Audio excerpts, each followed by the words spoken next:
Hello student, welcome to Aditya science concept. कैसे हैं dear? Hopefully कि आप अच्छे होंगे, स्वस्थ होंगे। डियर स्टूडेंट, आज के इस लेक्चर में हम लोग बात करने वाले हैं मेटल्स एंड नॉन मेटल्स का ही एक प्यारा सा टॉपिक है हमारा, जिस टॉपिक का नाम है chemical properties of metals and non metals. जी हाँ बच्चे, आज हमारा क्लास जो है वो पूरी तरीका से बेस्ड है धातु और अधातु के रासायनिक गुणों पर। क्या होते हैं धातु के रासायनिक गुण, क्या होते हैं अधातु के रासायनिक गुण, इन रासायनिक गुणों के बारे में आज हम लोग पूरी तरीका से कंप्लीट अध्ययन करने वाले हैं।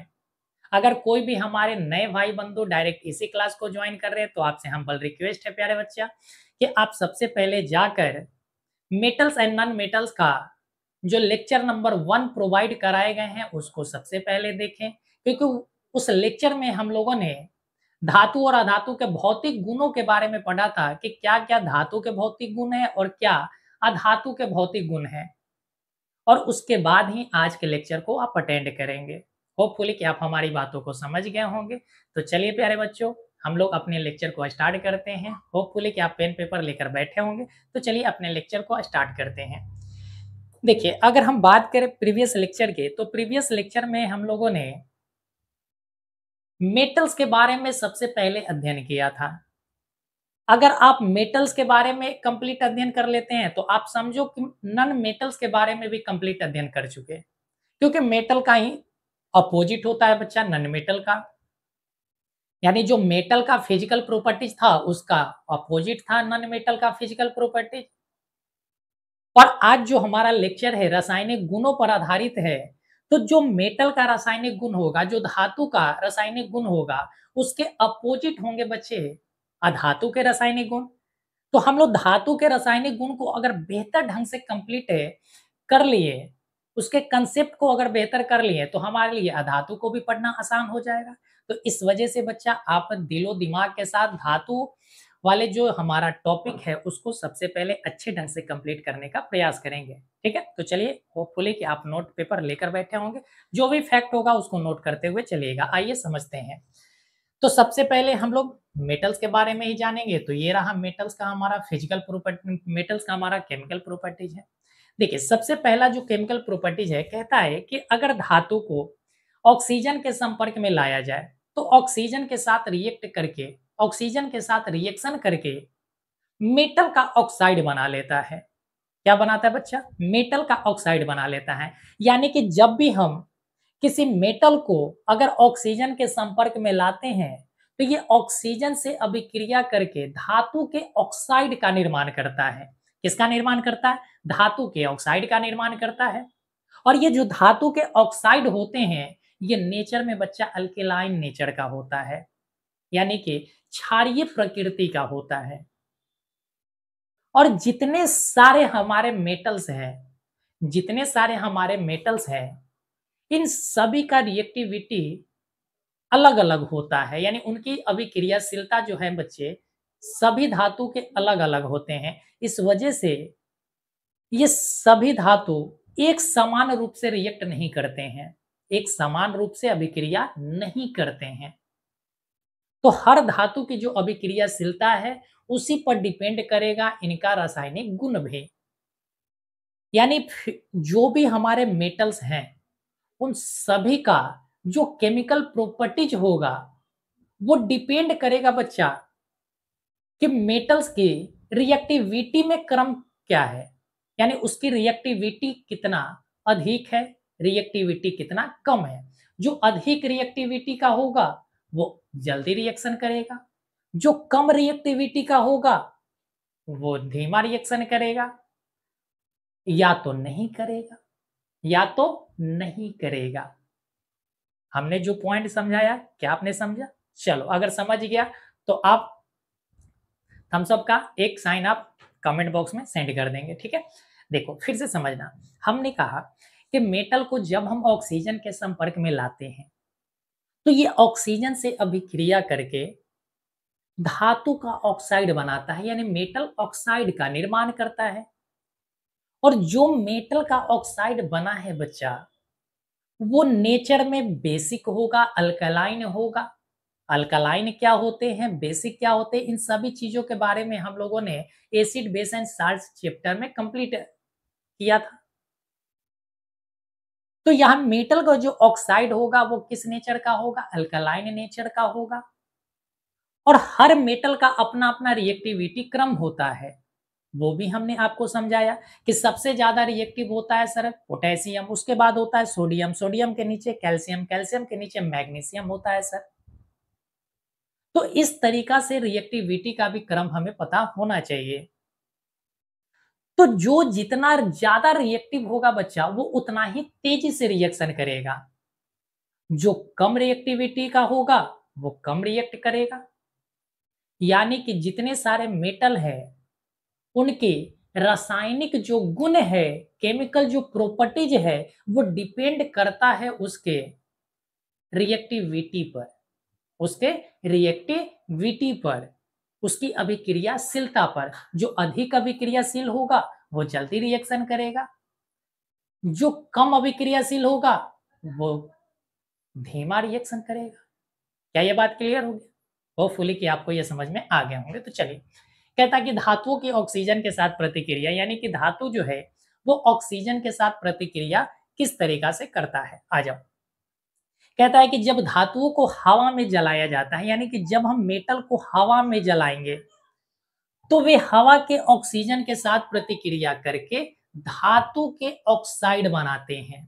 क्या बनाते हैं बच्चा, इस लाइन को आप नोट करो कि जब भी धातु हवा में जलेगा, जब भी धातु हवा में जलेगा तो वो मेटल के ऑक्साइड बनाएंगे। क्या बनाएंगे, मेटल के ऑक्साइड बनाएंगे। जैसे सर ले लेते हैं मैग्नीशियम, आपने मैग्नीशियम रिवन का एग्जांपल हमने आपको chapter number 1 chemical reaction and equation में समझाया भी था कि अगर मैग्नीशियम की हम बात करें, अगर हम मैग्नीशियम की बात करें तो मैग्नीशियम को जैसे ही हम ऑक्सीजन के संपर्क में लाते हैं, मैग्नीशियम का एक रिवन होता है, अगर हम उसको जलाएंगे तो ऑक्सीजन के संपर्क में वो जल रहा है, ऑक्सीजन के संपर्क में वो जल रहा है, तो वो जलेगा बच्चा तो बनाएगा क्या, मैग्नीशियम का ऑक्साइड बनाता है। क्या बनाता है, मैग्नीशियम ऑक्साइड बनाता है बच्चा। क्या बनाता है, मैग्नीशियम ऑक्साइड बनाता है। तो बनाया 2MgO। क्या बनाया, 2MgO बनाया। तो ये मैग्नीशियम का क्या बन गया, ऑक्साइड बन गया सर। और ये क्या है, ये क्या है, तो हम इसे कहते हैं कि मेटल ऑक्साइड है। मेटल ऑक्साइड है बच्चा। क्यों मेटल ऑक्साइड है, क्योंकि मैग्नीशियम हमारा मेटल है। मैग्नीशियम क्या है, मेटल है सर। और ऑक्सीजन के संपर्क में आया तो बनाया क्या, मेटल का ऑक्साइड। और ये एक तरह का एस होता है, राख की तरह होता है, जो सफेद होते हैं। और इससे बहुत ज्यादा क्या होता है, रोशनी निकलता है। ठीक है, तो यही कह रहा है कि जब मेटल को ऑक्सीजन के संपर्क में जलाया जाता है तो क्या बनता है, मेटल का ऑक्साइड बनता है। और ये जो मैग्नीशियम का ऑक्साइड है वो बच्चा किस नेचर का होगा, तो वो नेचर में होगा क्षारीय। इसका नेचर जो होगा वो बेसिक होगा, या इसी को आप कह सकते हैं कि अल्कालाइन होगा, या अल्कली नेचर का होगा, या क्या होगा, अल्कली नेचर का होगा। तो यही कहता है सेकंड पॉइंट कि धातु के जो ऑक्साइड होते हैं वो क्षारीय प्रकृति के होते हैं। किस प्रकृति के होते हैं सर, क्षारीय प्रकृति के होते हैं। तो ये पॉइंट आपके लिए इंपॉर्टेंट है कि धातु के जो ऑक्साइड होते हैं वो किस नेचर के होते हैं, तो सर क्षारीय नेचर के होते हैं। ये ऑब्जेक्टिव टाइप में क्वेश्चन बन जाता है। कह रहा ऑक्सीजन के साथ अभिक्रिया की जो तीव्रता है वो धातु के रासायनिक अभिक्रियाशीलता पर डिपेंड करता है। हमने अभी बताया केवल ऑक्सीजन के साथ रिएक्शन की ही बात नहीं है, जब भी धातु किसी के साथ रिएक्ट करेगा तो हमेशा उसका जो केमिकल प्रॉपर्टीज है वो डिपेंड कर रहा है किस पर, तो उसके रिएक्टिविटी पर, उसकी अभिक्रियाशीलता पर। यहां देखो ऑक्सीजन के साथ अभिक्रिया कर रहा है तो ये उसके डिपेंड कर रहा है बच्चा रासायनिक अभिक्रियाशीलता पर, कि उसकी रासायनिक अभिक्रियाशीलता कितनी अधिक है कितनी कम है, इस पे डिपेंड करता है। बोलो क्या ये बात क्लियर है, क्या ये बात क्लियर है? चलो सर, अब होता यूं है, देखो हमने कहा कि कुछ ऐसे धातु होंगे जिनकी अभिक्रियाशीलता अधिक होगी, तो वो जैसे ही हवा के संपर्क में आएंगे वो जलना शुरू कर देंगे। कुछ ऐसे मेटल्स होंगे जिनको अधिक हीट करेंगे तब जाकर वो जलेंगे, और कुछ ऐसे मेटल्स होंगे जिनको कितना भी आप हीट दे दो, कितना भी आप उसे गर्म कर लो, वो जलने वाला नहीं है, वो नहीं जलेगा। तो कुछ ऑक्सीजन के साथ रिएक्शन तो करेगा बट जलेगा नहीं, बट जलेगा नहीं। क्या ये बात क्लियर? चलो सर। तो कह रहा है कुछ धातुएं कमरे के ताप पर, कमरे का ताप कितना होता है, कमरे के ताप कितना होता है बच्चा, आप कमेंट बॉक्स में कमेंट करो। हमने प्रीवियस लेक्चर में भी समझाया है कि कमरे का टेम्परेचर कितना होता है, कमरे का टेम्परेचर कितना होता है, ठीक है, हमने बताया है आपको, आप कमेंट करेंगे। तो कमरे के टेम्परेचर पर भी ऑक्सीजन के साथ अभिक्रिया करता है, कुछ गर्म करने पर अभिक्रिया करता है, कुछ जो है उसको गर्म करेंगे तब जाकर अभिक्रिया करेगा, और कुछ ऐसे होंगे जो अधिक गर्म करने पर, यानी केवल तेज गर्म करने पर ही अभिक्रिया करता है, अन्यथा नहीं करता है, अन्यथा नहीं करता है बच्चा। आ जाओ एग्जाम्पल देखते हैं। तो सबसे पहला एग्जाम्पल है हमारा, ये तो आपको समझ में आ गया कि मेटल के साथ अगर ऑक्सीजन का रिएक्शन करा दिया जाए तो बनता क्या है, मेटल का ऑक्साइड बनता है, और किस नेचर का होता है, तो आप कहेंगे ये नेचर का होता है अल्कालाइन। ये किस नेचर का होता है बच्चा, अल्कालाइन नेचर का होता है, ठीक है, यानी क्षारीय प्रकृति का होता है। फर्स्ट नंबर एग्जाम्पल देखते हैं, कहता है कि सोडियम और पोटेशियम, सोडियम और पोटेशियम जो है, सोडियम और पोटेशियम जो है बच्चा, इसको कमरे के टेम्परेचर पर ही अगर हम ऑक्सीजन के संपर्क में लाएं, कमरे के टेम्परेचर सर इसका क्या मतलब है, इसका मतलब है बच्चा कि हम जिस कमरे में रह रहे हैं उसका एक मिनिमम टेम्परेचर होगा, उसका एक मिनिमम टेम्परेचर होगा। अगर उस मिनिमम टेम्परेचर में भी अगर इसको निकाला जाए बाहर, हमने क्या कहा, अगर मान के चलो, मानो नहीं, कमरे का जो टेम्परेचर होता है, देखो रूम टेम्परेचर की अगर हम बात करें तो रूम टेम्परेचर होता है 25 डिग्री सेल्सियस। कितना होता है, 25 डिग्री सेल्सियस। अगर हम 25 डिग्री सेल्सियस पर पोटेशियम और सोडियम को, 25 डिग्री सेल्सियस पर पोटेशियम और सोडियम को बाहर अगर निकाले, यानी कि यहां पर ही अगर इसको ऑक्सीजन के संपर्क में ला दें, तो ये फटाक से इसमें आग पकड़ लेगा, ये क्या होगा, जलने लगेगा। यानी कमरे के ताप पर भी ये हवा में जो उपस्थित ऑक्सीजन है उससे संपर्क करके ये मेटल का ऑक्साइड बना देगा और पूरी तरीका से जलने लगेगा, पूरी तरीका से जलने लगेगा। तो यही कह रहा है कि सोडियम और पोटेशियम धातु कमरे के ताप पर हवा के ऑक्सीजन के साथ प्रतिक्रिया करके सोडियम ऑक्साइड नामक एक धातु ऑक्साइड बनाता है। क्या बनाता है, धातु ऑक्साइड बनाता है। तो इस बात को आप ध्यान रखेंगे कि पूछा जाता है प्रश्न कि वो कौन सा धातु है जो कमरे के ताप पर ऑक्सीजन से अभिक्रिया करके जलने लग जाता है। प्रश्न क्या है, पूछे जाते हैं कि वह कौन सा तत्व है जो कमरे के तापमान पर ऑक्सीजन के साथ अभिक्रिया करता है और जलने लग जाता है। तो हमारा क्या होगा आंसर, सोडियम है, पोटेशियम होगा। बात क्लियर है? चलिए सर, तो आ जाओ रिएक्शन देखते हैं। ये रहा हमारा सोडियम। सोडियम क्या है सर, सोडियम एक मेटल है, सोडियम क्या है, एक मेटल है सर। ऑक्सीजन हमारा गैस है सर। जब सोडियम को ऑक्सीजन के संपर्क में लाया गया तो बना क्या सर, मेटल ऑक्साइड बनाया। क्या बनाया, मेटल ऑक्साइड बनाया। और क्या है, बेसिक ऑक्साइड है। ऑक्साइड तो है लेकिन नेचर कैसा है, बेसिक है। बेसिक कहने का मतलब क्या है बच्चा, ये क्षारीय है। क्या है, क्षारीय ऑक्साइड है। आगे बढ़ जाए। इसी तरीका से पोटेशियम को अगर ऑक्सीजन के संपर्क में लाया जाए पोटेशियम भी हमारा मेटल है, और जब पोटेशियम को हमने ऑक्सीजन के संपर्क में लाया तो बना क्या? पोटेशियम ऑक्साइड बना। क्या बना? पोटेशियम ऑक्साइड बना। और ये भी किस नेचर का है? क्षारीय नेचर का है। तो ये रहा सोडियम ऑक्साइड, ये रहा हमारा पोटेशियम ऑक्साइड। तो इस तरीका से हमारा धातु ऑक्सीजन के साथ अभिक्रिया करता है और बनाता है मेटल का ऑक्साइड बना देता है। क्या बनाते हैं? मेटल का ऑक्साइड। मेटल के ऑक्साइड का मतलब क्या है कि एक मेटल होगा और ऑक्सीजन होगा, एक मेटल होगा सर और एक ऑक्सीजन होगा। चल आगे बढ़ते हैं। अब कुछ की पॉइंट है जो आपको ध्यान रखना है। कह रहे पोटेशियम और सोडियम धातु इतनी अभिक्रियाशील होती है कि वे ऑक्सीजन के साथ तीव्रता से अभिक्रिया करते हैं, यानी बहुत तेजी से ये अभिक्रिया कर जाता है ऑक्सीजन के साथ। जैसे ही निकालेंगे तुरंत रिएक्शन कर जाएगा। हवा में खुले में रखने पर ये आग पकड़ लेती है और जलने लग जाती है।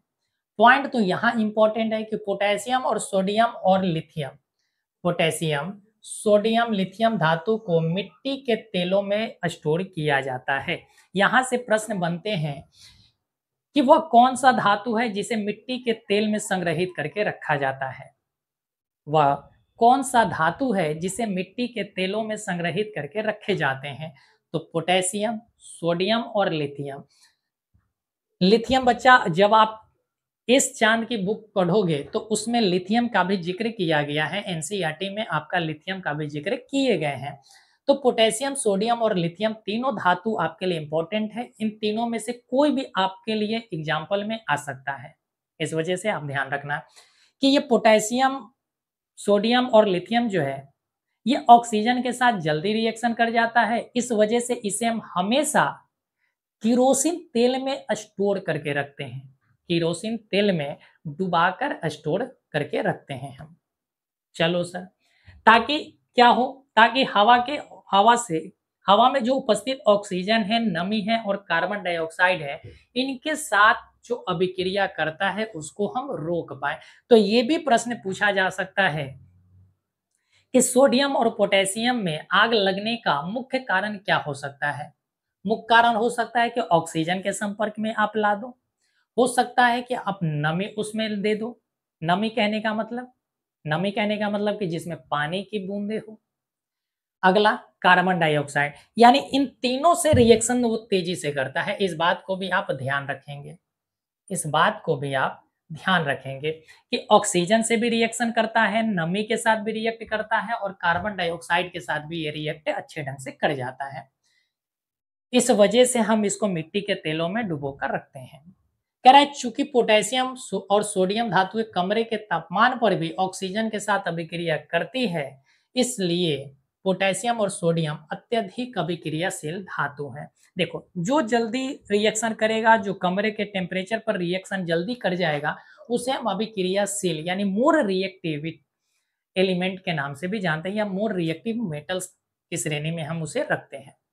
लिथियम, सोडियम और पोटेशियम सभी क्या है बच्चा? क्षार धातु है। जब आप पढ़ेंगे पीरियोडिक टेबल, उसमें आपको समझाया जाएगा कि क्षार धातु क्या होता है। फिलहाल के लिए आप इस लाइन को अच्छे ढंग से नोट कर लेंगे, अच्छे ढंग से इसे आप नोट करेंगे कि लिथियम, सोडियम और पोटेशियम जो है बच्चा वो एक तरह का हमारा क्षार धातु है।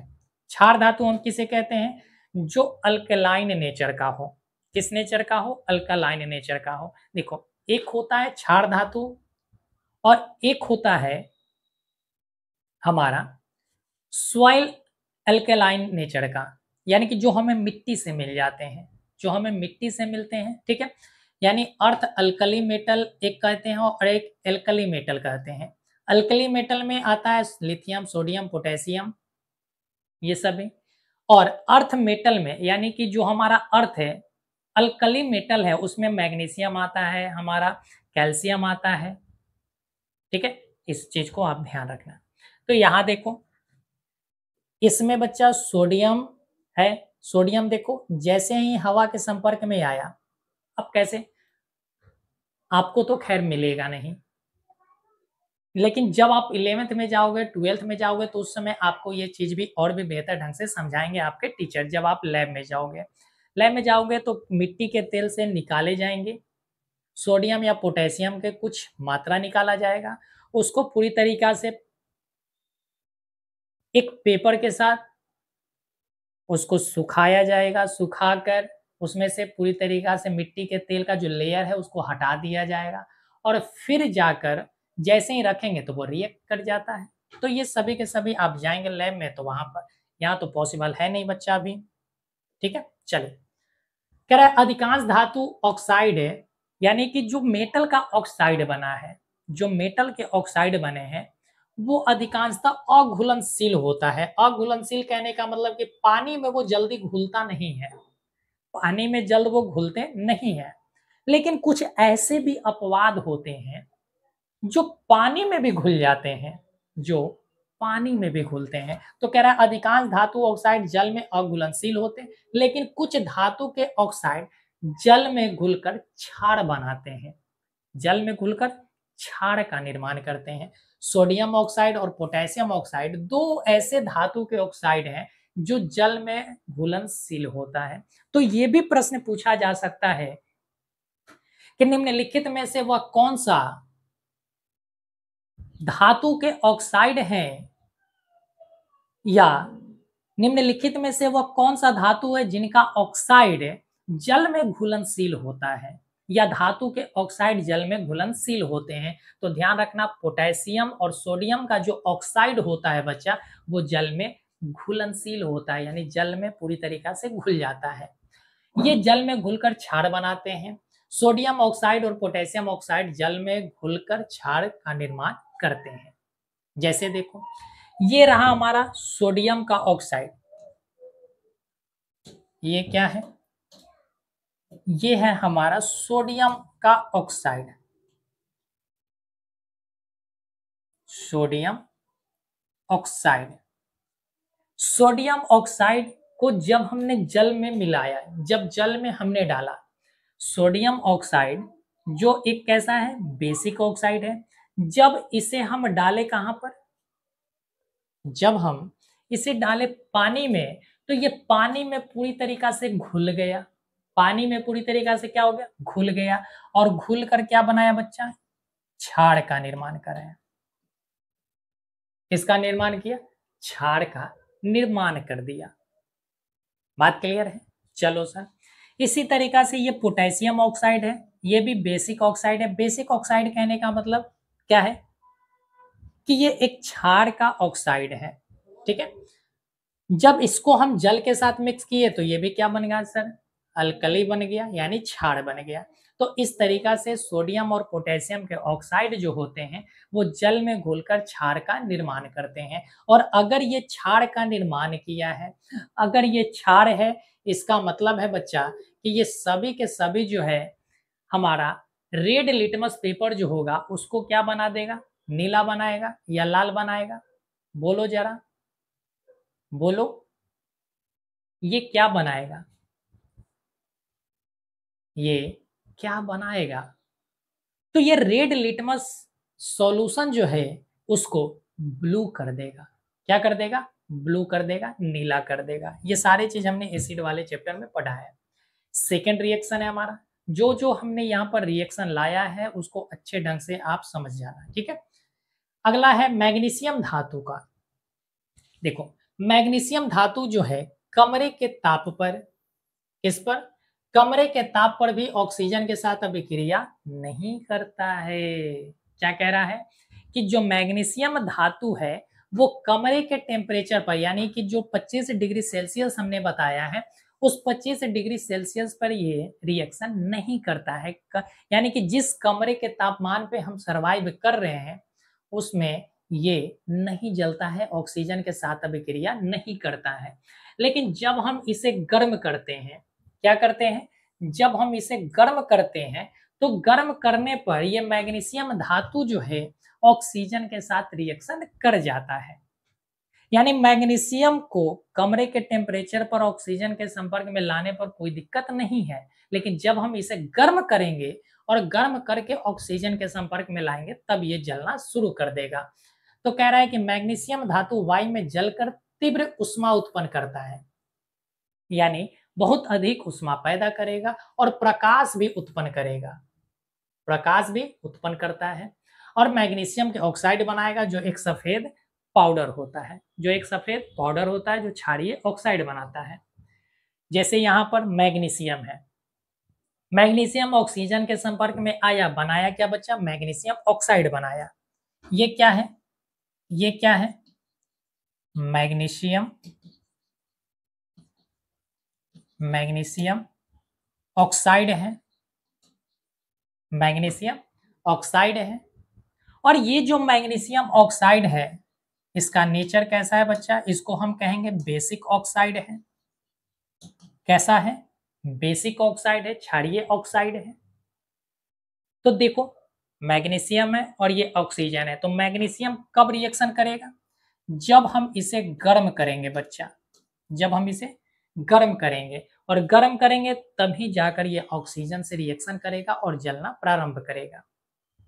अब ये भी जो मैग्नीशियम के ऑक्साइड है ये भी आंशिक रूप से घुलनशील होता है, पूरा घुलनशील नहीं होता है, लेकिन कुछ घुलनशील होते हैं। ठीक है, आंशिक रूप से घुलनशील होता है। तो ये मैग्नीशियम का ऑक्साइड है। ये क्या है बच्चा,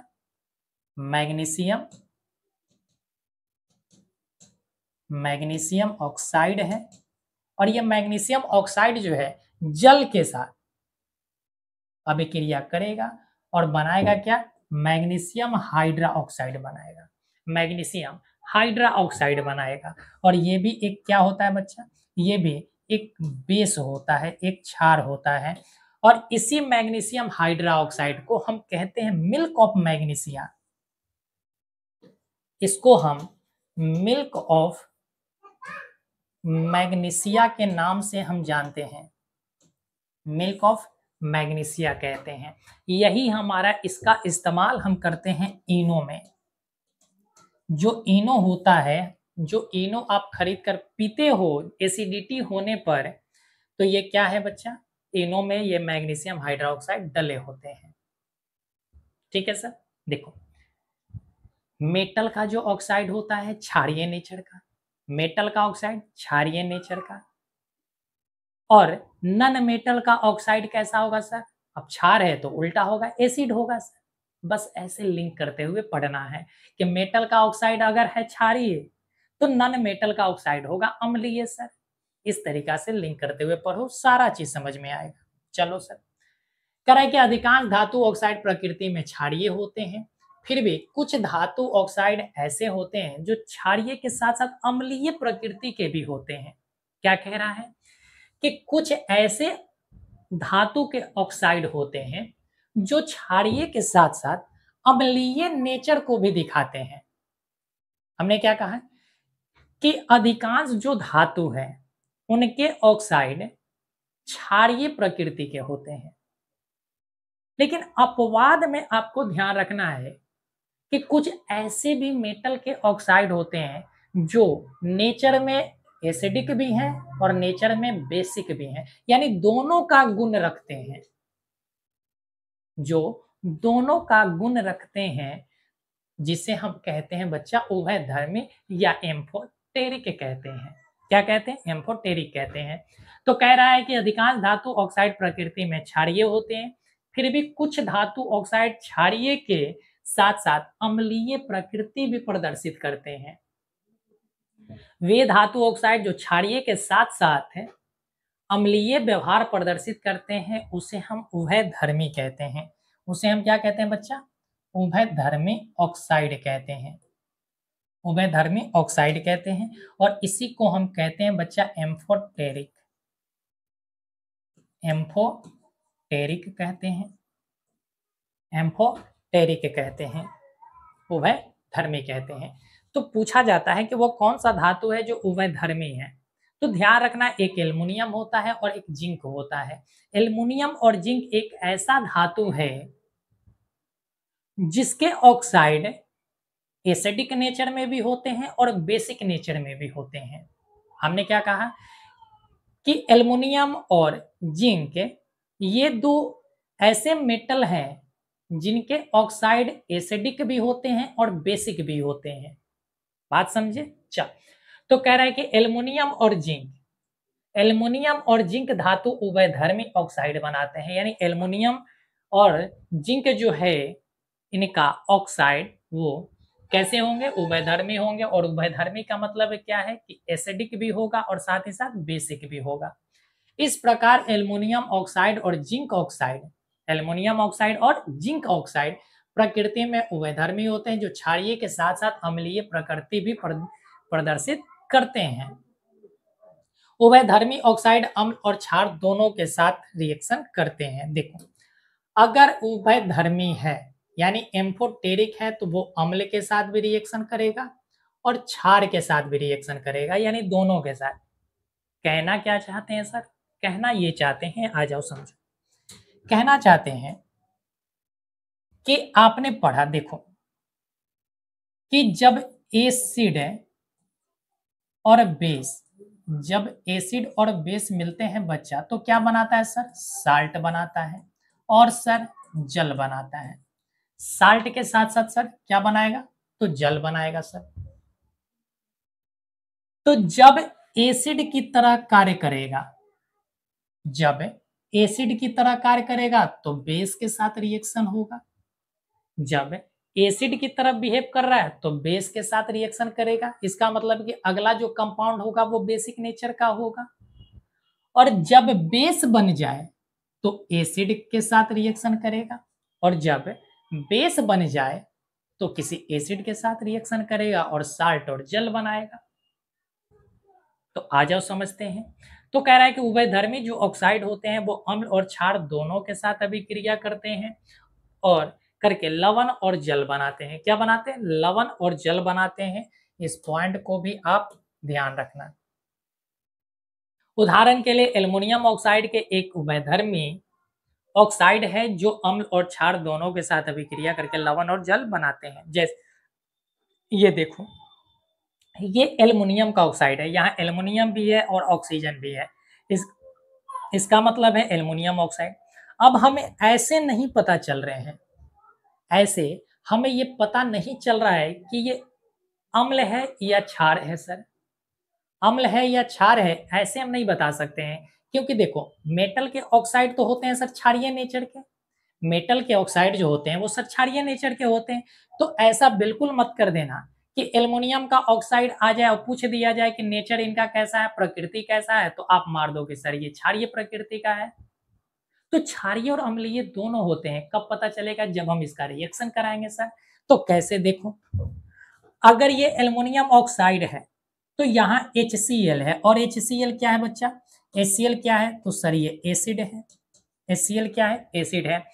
तो ये, इससे हमें पता चला, ये HCl हमें बताया, यानी कि दूसरा जो कंपाउंड है, ये कंपाउंड हमें बता रहा है कि ये एल्युमिनियम के जो ऑक्साइड है ये कैसा नेचर का है। तो आप कहेंगे सर ये बेसिक नेचर का है, यानी कि ये एक बेस है सर। ये क्या है सर? एक बेस है सर। तो बेस और एसिड का रिएक्शन हो गया, बेस और एसिड का रिएक्शन हो गया तो सर बना क्या? एल्युमिनियम क्लोराइड बना सर। एल्युमिनियम क्लोराइड क्या है सर? एक साल्ट है, एक साल्ट है सर, और साथ में जल बना, साथ में जल बना है। सेकंड अगर पॉइंट देखा जाए तो यहां भी एल्युमिनियम के ऑक्साइड है, तो क्या सर इसको बेस मान ले? हमें किससे पता चलेगा सर? दूसरे कंपाउंड से। दूसरा कंपाउंड क्या है सर? NaOH। और आपको पता है कि NaOH जो होता है वो एक स्ट्रॉन्ग बेस होता है। क्या होता है? एक स्ट्रॉन्ग बेस होता है सर। अगर ये बेस है तो ये सर अब क्या होगा? तो ये बच्चा एसिड होगा। ये क्या होगा? एसिड होगा। एसिड होगा। तो एसिड और बेस बना तो बना क्या? सोडियम एल्यूमिनेट बना। सोडियम एल्यूमिनेट बना और साथ ही साथ बच्चा जल बना। तो बस यहां से आपको पॉइंट ध्यान रखना है कि कुछ ऐसे भी धातु होते हैं जो अम्लीय नेचर भी शो करते हैं और बेसिक नेचर भी शो करते हैं, और ऐसे हमारे धातु के जो ऑक्साइड होते हैं उसे हम एम्फोटेरिक कहते हैं या उभयधर्मी कहते हैं। उभयधर्मी में दो एग्जाम्पल आपको एल्युमिनियम और जिंक का रखना है कि यही दो आपके सिलेबस में दिया गया है, इस वजह से इन दोनों को आप ध्यान में रखेंगे। चलिए सर आगे बढ़ते हैं। नेक्स्ट है, कहता है कि समान टेम्परेचर पर मैग्नीशियम, एल्युमिनियम, जिंक और लेड जो सामान्य टेम्परेचर है, यानी कि जिस टेम्परेचर में हम सर्वाइव कर रहे हैं, बस उसकी बात की जा रही है कि जो रूम टेम्परेचर है उस पे कह रहा है कि मैग्नीशियम, एल्युमिनियम, जिंक और लेड जैसी धातुओं की सतहें उनके ऑक्साइड की एक पतली परत से ढकी होती हैं। देखो, सामान्य टेम्परेचर पर क्या होता है कि इन चारों धातुओं पर, मैग्नीशियम पर, एल्युमिनियम पर, जिंक पर और लेड पर, इनके ऊपर ऑक्साइड का एक लेयर बना होता है। ऑक्साइड का एक पतली लेयर बना होता है और इसी लेयर के कारण जो अंदर के मेटल हैं, जो अंदर के मेटल हैं, उनको खराब होने से बचाता है, यानी संक्षरण से बचाता है। सर कहना क्या चाहते हैं, आ जाओ समझो। जैसे ये एक मेटल है, ये एक मेटल है,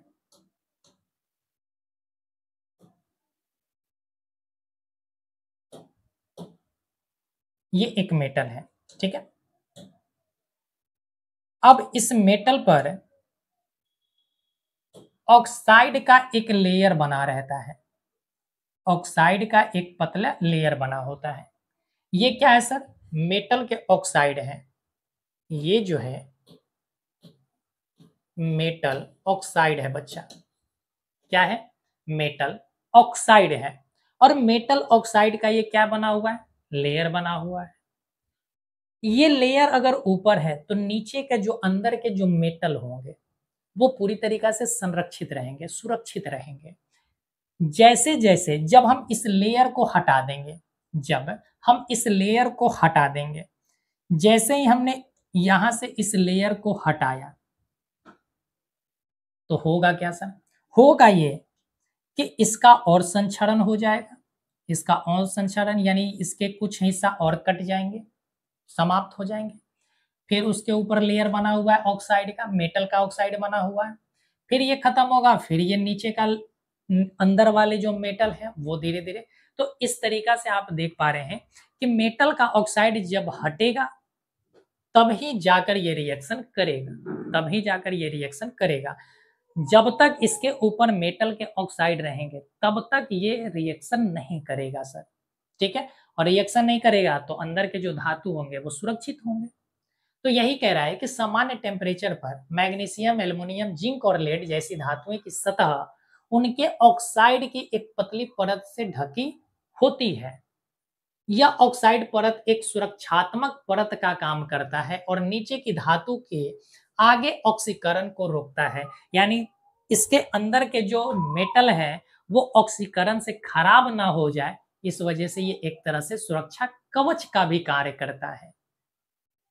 चलो सर आगे बढ़ते हैं। थर्ड नंबर कहता है कि लौह धातु वायु में तीव्र ताप पर भी नहीं जलता है। लोहे को कभी आप जलते हुए देखे हैं क्या, लोहे को कभी भी आप जलते हुए देखे हैं क्या। आप कहीं भी देखो, उसको कितना भी गर्म कर दो वो पिघल जाएगा, बट वो जलेगा नहीं। लोहा कभी भी नहीं जलता है, वो हीट होगा पिघल जाएगा, हीट होगा पिघल जाएगा, लेकिन जलता नहीं है, ठीक है। तो यही कह रहा है कि लौह धातु वायु में तीव्र ताप पर भी नहीं जलता है, या लौह धातु जो है वो तीव्र ताप पर भी नहीं जलता है। लौह गर्म करने पर वायु की ऑक्सीजन के साथ अभिक्रिया करके लौह ऑक्साइड बनाता तो है, यानी मेटल का ऑक्साइड तो बनाएगा बट ये जलेगा नहीं। तो कह रहा है कि फेरस, ये क्या है बच्चा, मेटल है, ऑक्सीजन से संपर्क किया तो बनाया क्या, फेरिक ऑक्साइड बनाया। क्या बनाया, फेरिक ऑक्साइड बनाया सर। कह रहा है लोहे का एक टुकड़ा हवा में नहीं जलता, लोहा का जो टुकड़ा है हवा में नहीं जलता है, लेकिन जब इसके चूर्ण को, जब इसके पाउडर को अगर जलती हुई मोमबत्ती पर अगर डालें तो ये आपको रंग बिरंग के विस्फोटक जैसा प्रकाश देगा। तो यही कह रहा है कि लोहे का एक टुकड़ा हवा में नहीं जलता, लेकिन लोहे के चूर्ण अगर बर्नर की लौ में छिड़क दिया जाए तो ये तेजी से जलता है, तेजी से जलता है, यानी ये एक विस्फोटक की तरह जलेगा, विस्फोटक की तरह जलता है सर। तो ये हमारा अभी तक जो पढ़ रहे थे वो मेटल को ऑक्सीजन के साथ अभिक्रिया कराए हुए थे, ठीक है। और अब जो हमें पढ़ना है वो पढ़ना है धातुओं की जल के साथ अभिक्रिया, कि धातु जल के साथ कैसे अभिक्रिया करता है। कह रहा है कि धातु जल के साथ अभिक्रिया करके धातु के हाइड्रा ऑक्साइड या धातु के ऑक्साइड बनाएगा। क्या बनाएगा? धातु के हाइड्रोक्साइड बनाएगा या धातु के ऑक्साइड बनाएगा और हाइड्रोजन गैस भी बनाएगा। यानी कि जब भी मेटल जल के साथ अभिक्रिया करेगा तो या तो मेटल ऑक्साइड बनाएगा, या तो मेटल हाइड्रोक्साइड बनाएगा, या तो मेटल ऑक्साइड बनाएगा, या तो मेटल का हाइड्रा ऑक्साइड बनाएगा और अलॉन्ग विथ हाइड्रोजन गैस भी बनाएगा। यानी जब भी ये जल के साथ अभिक्रिया करेगा तो धातु का हाइड्रोक्साइड बनाएगा या धातु के ऑक्साइड बनाएगा और साथ ही साथ ये हाइड्रोजन गैस भी बनाता है। साथ ही साथ ये हाइड्रोजन गैस भी बनाता है। हालांकि सभी धातुएं जल के साथ अभिक्रिया नहीं करते। हालांकि सभी धातुएं जल के साथ अभिक्रिया नहीं करते हैं और ये सभी के सभी डिपेंड करेगा किस पर? तो आप कहेंगे सर उनकी अभिक्रियाशीलता पर डिपेंड करेगा कि उनकी केमिकल रिएक्टिविटी क्या है। कह रहा है कुछ धातुएं ठंडे जल के साथ अभिक्रिया करते हैं, तो कुछ गर्म जल के साथ करते हैं, तो कुछ वाष्प के साथ यानी भाप के साथ रिएक्शन करेंगे और कुछ होंगे कि रिएक्शन ही नहीं करेगा। देखो कुछ जो होंगे हॉट वाटर के साथ करेगा, कुछ होगा कोल्ड वाटर के साथ करेगा, कुछ होगा कि बच्चा ये वाष्प के साथ करेगा यानी कि गैस के साथ करेगा। किसका गैस सर? वेपर की हम बात कर रहे हैं। किसकी बात कर रहे हैं सर? वाटर वेपर की। वाटर वेपर का मतलब क्या होता है? जल वाष्प है। जल वाष्प की बात कर रहे हैं। तो कह रहा है कुछ धातुएं ठंडे जल के साथ अभिक्रिया करेगा, कुछ जो है ठंडे जल के साथ करेगा, तो कुछ है तो गर्म जल के साथ करेगा, कुछ केवल भाप के साथ करेगा, कुछ भाप के साथ करेगा और कुछ ऐसे होंगे जो प्रतिक्रिया नहीं करेगा सर। कुछ ऐसे होंगे जो अभिक्रिया ही नहीं करेंगे, ना तो ठंडे जल के साथ, ना तो गर्म जल के साथ और ना ही किसी वाष्प के साथ, ना ही किसी भाप के साथ। ठीक है, चलो सर आगे बढ़ते हैं। भाप कब होगा? जब पानी को हम 100 डिग्री सेल्सियस पे उबाल देते हैं तो वाष्प बन जाते हैं। तो यही कह रहा है कि मेटल के साथ अगर ये मेटल अगर ऑक्सीजन के साथ रिएक्शन कर रहा है तो सर या तो मेटल ऑक्साइड बनाएगा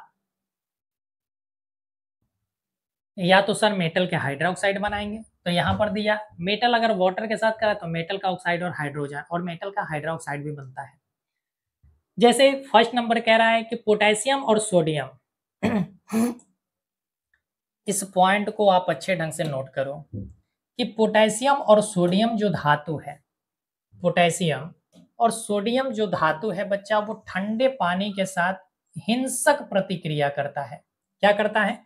हिंसक प्रतिक्रिया। हिंसक प्रतिक्रिया कहने का मतलब है कि अधिक तेजी से प्रतिक्रिया करता है, अधिक तेजी से प्रतिक्रिया करता है और बनाता है पोटेशियम हाइड्रोक्साइड और साथ ही साथ बनाएगा हाइड्रोजन गैस। यानी पोटेशियम ठंडे पानी के साथ करेगा तो पोटेशियम हाइड्रोक्साइड, सोडियम जल के साथ करेगा तो सोडियम हाइड्रोक्साइड और दोनों के साथ क्या बनेंगे? और हाइड्रोजन गैस बनेगा। इस अभिक्रिया के दौरान इतनी अधिक ऊष्मा उत्पन्न होती है, यानी जब भी ये अभिक्रिया होगा तो अधिक ऊष्मा भी उत्पन्न होगा। इस वजह से हम कहते हैं कि ये एक एक्सोथर्मिक रिएक्शन भी है।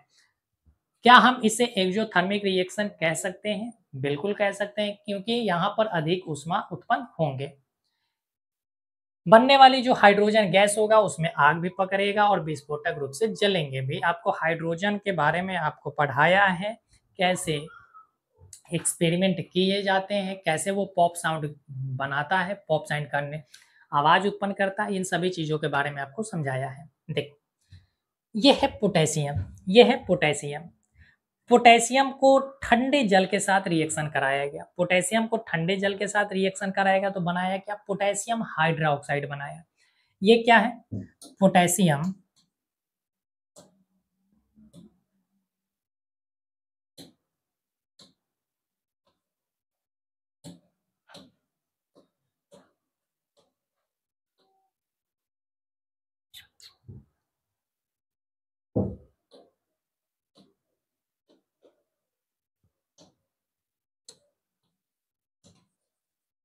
पोटेशियम हाइड्रोक्साइड, क्या है? Potassium hydroxide. और साथ ही साथ क्या बना बच्चा? हाइड्रोजन भी बना और साथ ही साथ हीट भी उत्पन्न हुआ। तो हाइड्रोजन क्या है सर? गैस है। इसी तरीका से सोडियम जब जल के साथ, ठंडे जल के साथ, यहाँ इंपॉर्टेंट है कि किस तरीका के जल के साथ रिएक्शन कर रहा है, तो ठंडे जल के साथ रिएक्शन करता है तो बना सोडियम हाइड्रोक्साइड जो एक बेस होता है। और क्या बना? ये भी हाइड्रोजन और ऊष्मा उत्पन्न किया। तो मेटल के ऑक्साइड कैसे होते हैं सर? बेसिक नेचर के होते हैं, ये तो अभी अभी हमने पढ़ा है। चलिए आगे बढ़ते हैं। आगे है कि कैल्शियम ठंडे पानी के साथ प्रतिक्रिया करके कैल्शियम हाइड्रोक्साइड और हाइड्रोजन गैस बनाता है। इस अभिक्रिया में उत्पन्न ऊष्मा कम होती है। यानी कैल्शियम भी ठंडे जल के साथ, कैल्शियम भी ठंडे जल के साथ रिएक्शन तो करता है, लेकिन पोटेशियम और सोडियम के जैसा नहीं, पोटेशियम और सोडियम के जैसा नहीं करता। इस वजह से इनमें जो ऊष्मा उत्पन्न होता है वो कम ऊष्मा उत्पन्न होते हैं और हाइड्रोजन गैस भी बनेगा। तो ये रहा, कैल्शियम हाइड्रोक्साइड बना और हाइड्रोजन गैस बने। इसी तरीका से जब हम मैग्नीशियम की बात करते हैं तो मैग्नीशियम जो धातु है बच्चा, ध्यान रखना कि ये ठंडे पानी के साथ रिएक्शन नहीं करता, ये ठंडे पानी के साथ अभिक्रिया नहीं करता है। मैग्नीशियम जो है ठंडे पानी के साथ रिएक्शन नहीं करता, तो सर किसके साथ करता है? तो ये गर्म पानी के साथ करता है। किसके साथ करता है? गर्म पानी के साथ अभिक्रिया करता है। यानी मैग्नीशियम एक ऐसा धातु है जो गर्म पानी के साथ अभिक्रिया करता है। सोडियम और पोटेशियम ठंडे पानी के साथ, कैल्शियम ठंडे पानी के साथ, लेकिन मैग्नीशियम जो है वो गर्म पानी के साथ अभिक्रिया करेगा। तो मैग्नीशियम और ये जो जल है बच्चा, ये जल कैसा होगा? तो आप कहेंगे सर ये जल जो होगा हॉट वाटर होगा। कैसा होगा? हॉट वाटर, यानी गर्म जल होगा और बनाएगा मैग्नीशियम हाइड्रोक्साइड और हाइड्रोजन गैस। तो ये सभी प्रॉपर्टीज आपके लिए इंपॉर्टेंट है। मैग्नीशियम जो है बच्चा वो भाप के साथ बहुत तेजी से रिएक्शन करता है। मैग्नीशियम जो है वो भाप के साथ बहुत तेजी से प्रतिक्रिया करता है और मैग्नीशियम का ऑक्साइड बनाता है। तो देखो यहाँ पर जो है ये गैस है। क्या है? गैस है। तो क्या हम इसे वाटर वेपर कह सकते हैं? क्या हम इसे वाटर वेपर कह सकते हैं? वाटर वेपर कह सकते हैं, यानी जल वाष्प के साथ ये तेजी से अभिक्रिया करेगा और बनाएगा मैग्नीशियम का ऑक्साइड और हाइड्रोजन गैस बनाएगा। कह रहा है कि जब मैग्नीशियम गर्म में पानी के साथ अभिक्रिया करता है तो मैग्नीशियम हाइड्रोक्साइड। अच्छा यहाँ ध्यान दो, देखो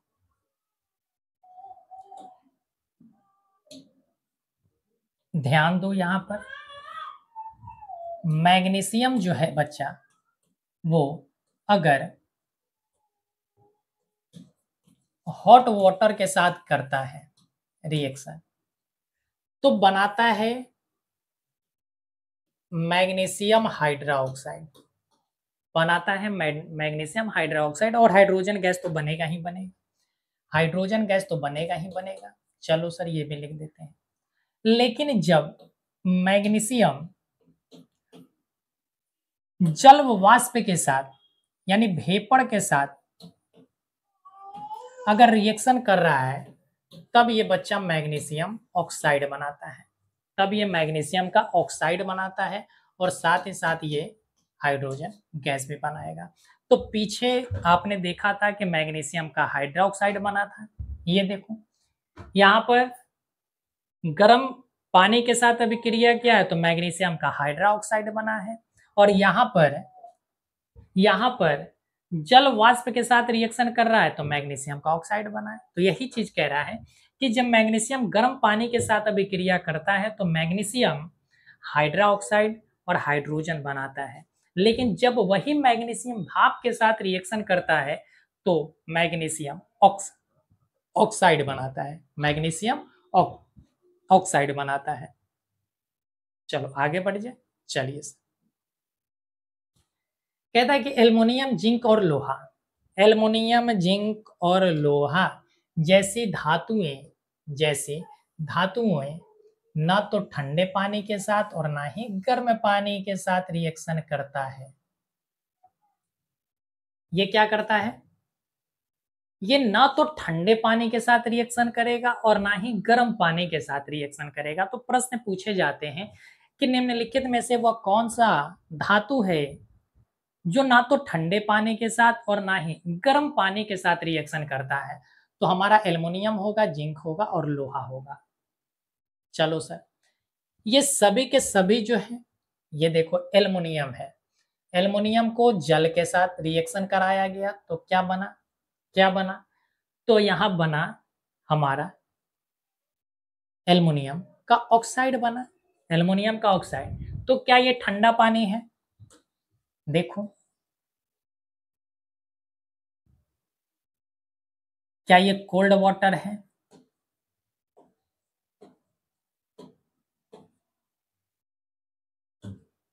क्या ये हॉट वाटर है, आप कमेंट करना, या ये वाटर वेपर है, वाटर वेपर है, वाटर वेपर है, क्या है बताओ जरा। सीधा सीधा कह रहा है कि ना तो ठंडे पानी के साथ रिएक्शन करता है तो कोल्ड वाटर नहीं होगा, ना तो गर्म पानी के साथ रिएक्शन करता है तो ना ही हॉट वाटर होगा। तो है क्या, वाटर वेपर। और क्या होता है बच्चा, ये गैसियस स्टेज होता है, ये गैसियस स्टेज होता है। तो एल्युमिनियम, जिंक और लोहा जो है वो किसके साथ रिएक्शन करता है, जल वाष्प के साथ रिएक्शन करता है। किसके साथ सर, जल वाष्प के साथ, यानी भाप के साथ ये तेजी से अभिक्रिया करेगा और धातु के ऑक्साइड बनाएगा और हाइड्रोजन गैस बनाएगा। देखो यहाँ जिंक भी है, जल वाष्प के साथ यानी भाप के साथ रिएक्शन किया, जिंक का ऑक्साइड बनाया सर। यहाँ भी फेरस जो है भाप के साथ रिएक्शन किया तो फेरिक ऑक्साइड बनाया सर, यानी फेरस का ऑक्साइड बना है सर, लौह का ऑक्साइड बना है। तो इस पॉइंट को ध्यान रखना कि एल्युमिनियम, जिंक और फेरस, एल्युमिनियम, जिंक और फेरस जो है बच्चे, वो ना तो ठंडे पानी से रिएक्शन करता है ना तो गर्म पानी से। तो सर रिएक्शन किससे करता है, तो ये केवल भाप के साथ रिएक्शन कर जाता है। चलो आगे बढ़ते हैं। तो हमने दो केमिकल प्रॉपर्टीज कंप्लीट कर लिया। ये है हमारा third chemical property. Third chemical property जो कहता है कि धातुओं की तनु अम्लों के साथ अभिक्रिया। अब ये देखो, इसके बारे में हम लोगों ने एसिड बेस एंड साल्ट में अच्छे ढंग से अध्ययन किया था। नहीं देखे हो तो वहां पर जाकर बच्चा अच्छे ढंग से देख लो, यानी एसिड बेस एंड साल्ट वाले चैप्टर जाकर अच्छे ढंग से पढ़ लेना, ठीक है। वहां इसको बारीकी से समझाया गया है। यहाँ पर थोड़ा सा हम समय कम देंगे आपको इस चीज को बताने या समझाने में। चलो सर, कहता है कि धातुएं आमतौर पर तनु अम्लों से हाइड्रोजन को विस्थापित करता है। देखो एसिड में क्या होते हैं सर, हाइड्रोजन होते हैं। एसिड जो होता है, एसिड में उपस्थित होता है सर हाइड्रोजन। एसिड में सर हाइड्रोजन होता है और हाइड्रोजन जो है वो रिएक्टिविटी सीरीज में आता है लगभग बीचों बीच। रिएक्टिविटी सीरीज में ये लगभग नीचे ही आता है, बस इतनी बात। इससे ऊपर में क्या क्या आते हैं, पोटेशियम आता है, सोडियम आता है, कैल्शियम आता है, मैग्नीशियम आता है, एल्युमिनियम आता है, जिंक आता है, फेरस आता है, टीन आता है, लेड आता है, तब जाकर हाइड्रोजन आता है। हमने क्या कहा, सबसे ऊपर में पोटेशियम, उसके बाद मैग्नीशियम, उसके बाद कैल्शियम, उसके बाद एल्युमिनियम, मैग्नीशियम, उसके बाद एल्युमिनियम, फिर जिंक, उसके बाद फेरस आता है, तब टीन आता है, तब लेड आता है, उसके बाद हाइड्रोजन आता है। इसका मतलब है कि हाइड्रोजन से ऊपर, हाइड्रोजन के ऊपर रिएक्टिविटी सीरीज में जितने सारे मेटल्स हैं, जितने सारे मेटल्स हैं, उन सभी के साथ अगर ये रिएक्शन करता है तो हाइड्रोजन को विस्थापित कर देता है, हाइड्रोजन को विस्थापित कर देता है। लेकिन अगर हाइड्रोजन से कम क्रियाशील धातु से अगर रिएक्शन कराया जाए, हमने क्या कहा, अगर हाइड्रोजन से कम क्रियाशील धातु का रिएक्शन अगर एसिड के साथ कराया जाए तो फिर वो हाइड्रोजन को विस्थापित नहीं कर पाएगा, फिर वो हाइड्रोजन को विस्थापित नहीं कर पाएगा। और जब हाइड्रोजन को ही विस्थापित नहीं करेगा तो फिर रिएक्शन ही नहीं होंगे, फिर रिएक्शन ही नहीं होंगे। ये चीज हमने बेहतर ढंग से पढ़ा है। चलो आ जाओ। तो कह रहा धातुएं आमतौर पर तनु अम्लों से हाइड्रोजन को विस्थापित करता है। किसको सर विस्थापित करता है? हाइड्रोजन को विस्थापित करता है सर। केवल तांबा, चांदी और सोना जैसे कम अभिक्रियाशील धातुएं तनु अम्लों से हाइड्रोजन को विस्थापित नहीं कर पाता। देखो, हाइड्रोजन से नीचे आता है सर कॉपर, कॉपर से नीचे आता है सर पारा, पारा से नीचे आता है सर हमारा कह सकते सिल्वर, और सिल्वर से नीचे आता है सर हमारा गोल्ड। तो ये चारों के चारों रिएक्शन नहीं करते हैं ये चारों के चारों एसिड से रिएक्शन नहीं कर पाते हैं। कौन कौन सा सर? सोना हो गया, तांबा हो गया सर, चांदी हो गया और पारा भी ध्यान रखना, ठीक है। तो ये हाइड्रोजन को विस्थापित नहीं कर पाते हैं, इस वजह से रिएक्शन नहीं होता। जब कोई धातु तनु अम्ल के साथ अभिक्रिया करती है तो एक धातु लवण हाइड्रोजन गैस बनाती है। एक धातु जो है वो क्या बनाता है बच्चा? लवण बनाएगा और साथ ही साथ हाइड्रोजन गैस बनाता है। ये हमने पहले भी पढ़ा है। लेकिन कह रहा है कि सभी धातुएं तनु अम्लों के साथ अभिक्रिया नहीं करते हैं। क्यों नहीं करते हैं? कि जो हाइड्रोजन से नीचे आएंगे रिएक्टिविटी के क्रम में तो वो रिएक्शन नहीं करते हैं एसिड के साथ। तो मेटल अगर डाइल्यूट एसिड के साथ रिएक्शन करेगा तो बनाएगा सर मेटल साल्ट बनाएगा और हाइड्रोजन। जैसे सर आ जाओ बताते हैं, आ जाओ। जैसे सर हमने लिया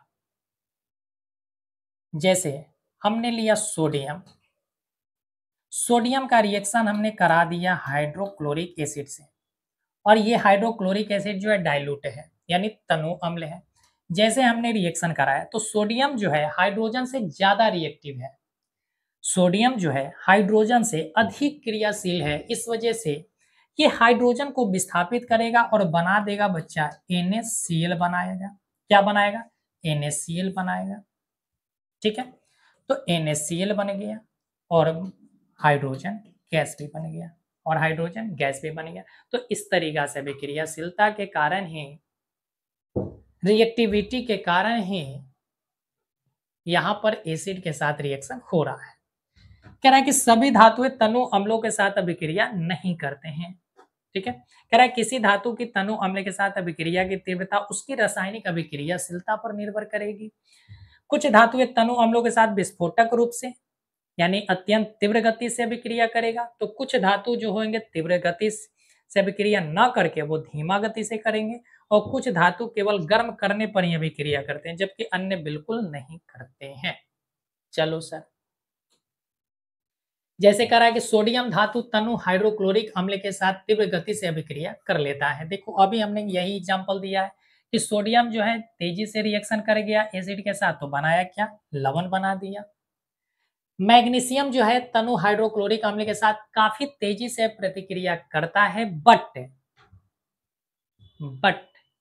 कैल्शियम से, सोडियम से और पोटेशियम से कम। यानी मैग्नीशियम जो है, मैग्नीशियम के ऊपर में आता है सर पोटेशियम, सोडियम और कैल्शियम। इन तीनों की अपेक्षा कम रिएक्टिव है, इस वजह से इन तीनों की तुलना में ये थोड़ी सी धीमी गति से रिएक्शन करता है।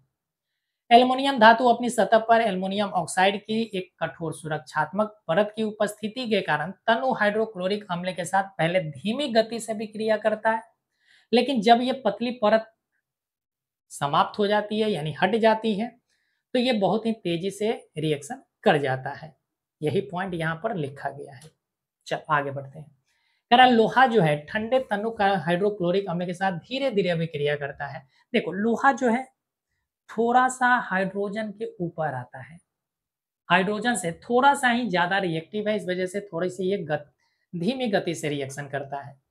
तांबा जो है तनु हाइड्रोक्लोरिक अम्ल के साथ बिल्कुल भी अभिक्रिया नहीं करता है, तो इस बात को ध्यान रखना कि तांबा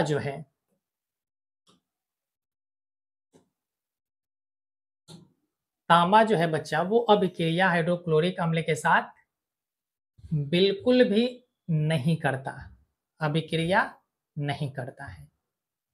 तांबा जो है हाइड्रोक्लोरिक अम्ल के साथ या सल्फ्यूरिक अम्ल के साथ या किसी भी एसिड के साथ ध्यान रखना कि रिएक्शन नहीं करता है, क्योंकि तांबा जो है लोहे से भी कम अभिक्रियाशील है। तांबा जो है लोहे से भी कम अभिक्रियाशील है। इसका मुख्य कारण हालांकि ये है नहीं, मुख्य कारण है कि ये हाइड्रोजन से भी कम क्रियाशील है, हाइड्रोजन से भी कम क्रियाशील है। यहां पर देखो, शायद हमने यहां पर हमने बताया है, ये देखो कि तांबा जो है वो हाइड्रोजन से कम क्रियाशील होता है। चल आगे बढ़ते हैं। कह रहा है कि जब कोई धातु तनु नाइट्रिक अम्ल के साथ अभिक्रिया करता है, यानी HNO3 के साथ अगर अभिक्रिया कर रहा है, किसके साथ कर रहा है सर? नाइट्रिक अम्ल के साथ रिएक्शन कर रहा है, तो हाइड्रोजन गैस मुक्त नहीं होता है, हाइड्रोजन गैस मुक्त नहीं होता है। क्यों? क्योंकि नाइट्रिक अम्ल जो है एक प्रबल ऑक्सीकारक है। प्रबल क्या है? ऑक्सीकारक है। अतः जैसे ही धातु तनु नाइट्रिक अम्ल के बीच अभिक्रिया में हाइड्रोजन गैस बनती है, तो नाइट्रिक अम्ल इसे हाइड्रोजन को जल में ऑक्सीकृत कर देता है, यानी हाइड्रोजन गैस का क्या करा देता है? ऑक्सीकरण करा देता है, यानी ऑक्सीडाइजिंग कर देता है, ऑक्सीडाइज्ड कर देता है। और अतः धातुओं की जो तनु नाइट्रिक अम्ल है उसके साथ अभिक्रिया में कोई हाइड्रोजन गैस मुक्त नहीं होता है। लेकिन दो ऐसे धातु हैं, देखो अधिकांश धातु जो है नाइट्रिक अम्ल के साथ जब अभिक्रिया करेगा तो हाइड्रोजन गैस मुक्त नहीं होगा, हाइड्रोजन गैस मुक्त नहीं होगा।